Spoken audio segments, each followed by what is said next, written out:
sworn in as the new Cabinet Secretary for Roads, Transport and Public Works, Kipchumba Murkomen has finally made public contract details of the standard gauge railway SGR that cost taxpayers 670 billion Kenya shillings. Now, through his Twitter handle, the CS released the 60-page document that confirms majority of Kenyans' fears of the Kenya Ports Authority being used as collateral in the deal. Sandrine Mwenda highlights the pain points for Kenya in the deal that will see Kenya pay back the loan for 20 years.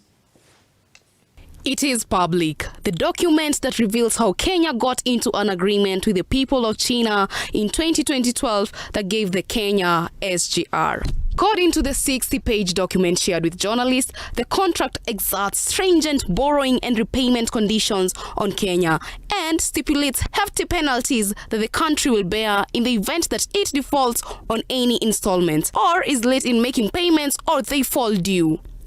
According to the document, the loan is annualized at 2% interest rate per annum, 0.25% management fee, and 0.25% commitment fee. With majority of Kenyans seeking to understand the collateral for the loan, the document reveals how the Kenya Ports Authority, KPA, committed to creating inland ports, including in Nairobi, where the Ports Agency will manage the inland ports, a clear indication of the ports being used as a security for the loan.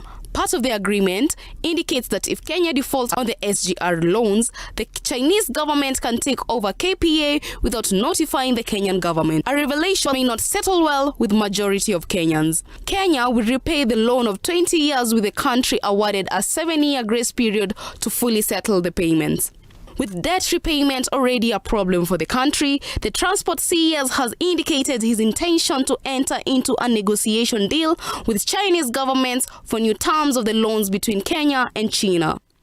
SGR has struggled for revenue in the recent past. This is expected to be made worse after the recent decision by the president to move the dry port from Naivasha to Mombasa. Whether China will react to the recent developments is still a matter of waiting, as the contract did not have the Ministry of Transport as a party. For Look Up Business, Sandrine Mwenda.